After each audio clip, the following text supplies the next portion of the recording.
আল্লাহ কোরআনে কসম কেটেছেন, ওয়াল বাহরিল মাসজুর, ফুটন্ত সাগরের পানির কসম। দুনিয়ার কোন সাগরের পানি গরম না, সব ঠান্ডা, কিন্তু আল্লাহ বললেন ফুটন্ত টকবকে সাগরের পানির কসম আমি খেলাম। অনেক গবেষণা হলো এই সাগরের পানি নিয়ে।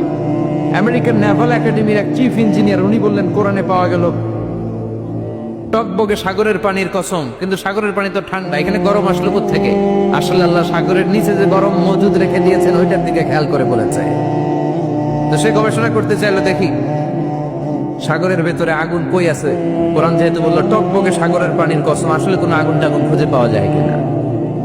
সে সাগরের ভেতরে পাইপ ঢুকাতে শুরু করলো, জোড়া লাগিয়ে লাগিয়ে গবেষণা। তো পাইপ যেতে যেতে অনেক সাগরের গভীরতা শেষে তলা পাওয়া গেল। তলার ভেতরে সে ড্রিল করে পাইপ ঢুকাতে লাগে। সে পেয়ে গেল মাটির স্তর, এরপরে পাললিক শিলার স্তর।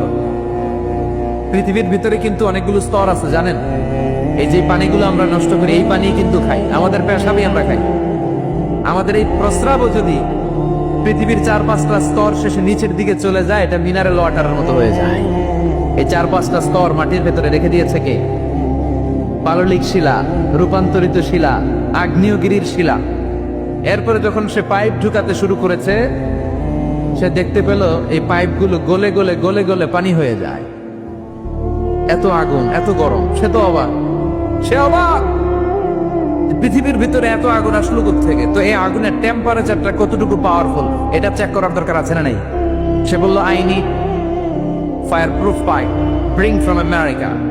আমেরিকা থেকে ফায়ার প্রুফের পাইপ আনো, পরীক্ষা চালায় দেখি।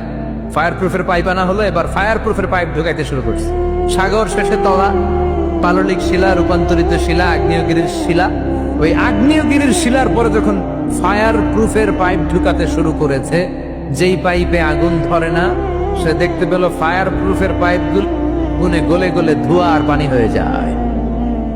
তাহলে এই সবুজ কার্পেটিং এর নিচে আগুন আছে না নাই? এই আগুন মজুদ করে রেখেছে কে? চলে যেতে হবে, কেউ থাকতে পারবো না। কিন্তু এই জিনিসটা আমাদের স্মরণেই আসে না। এত ব্যস্ততা, এত মায়া জাল, এত মায়ার জালে আমরা আটকে আছি।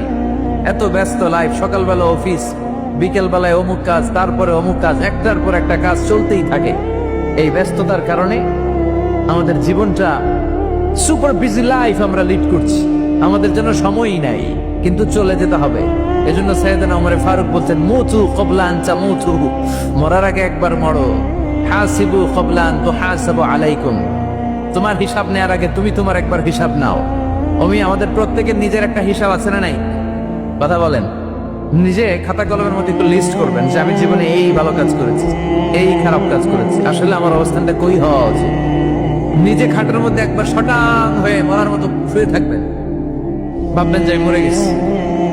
ভাবেন না কি হবে? ছেলেমেয়েরা কান্না করবে, আত্মীয় স্বজন কান্না করবে, মাইকে অ্যানাউন্সমেন্ট হবে, অমুক এলাকার অমুক ভাই আমাদের মাঝে দুনিয়ায় নাই। বিশাল দেবিদ্বারের ময়দানে আপনার জানাজা হবে, খাটিয়াতে করে নিয়ে যাওয়া হবে। শুয়ে শুয়ে ভাববেন, আগে থেকে খুদে রাখা কবরে আপনাকে ফেলে বাঁশ দিয়ে উপরে মাটি চাপা দিয়ে চলে আসবে। অন্ধকার, শুধু অন্ধকার। এই অন্ধকার যেন শেষ হতে চায় না। This is the nature of life. এই তো জীবন। কথা বলেন ঠিক কিনা? এগুলো ভাবার দরকার আছে না নাই? বিশ্বনবী বললেন এই সূরাটা এমন সূরা, মানিআতুন মিন আযাবিল কবর। এই সূরা মুলক যারা তেলাওয়াত করবে তাদের কবরে কোনো আযাব হবে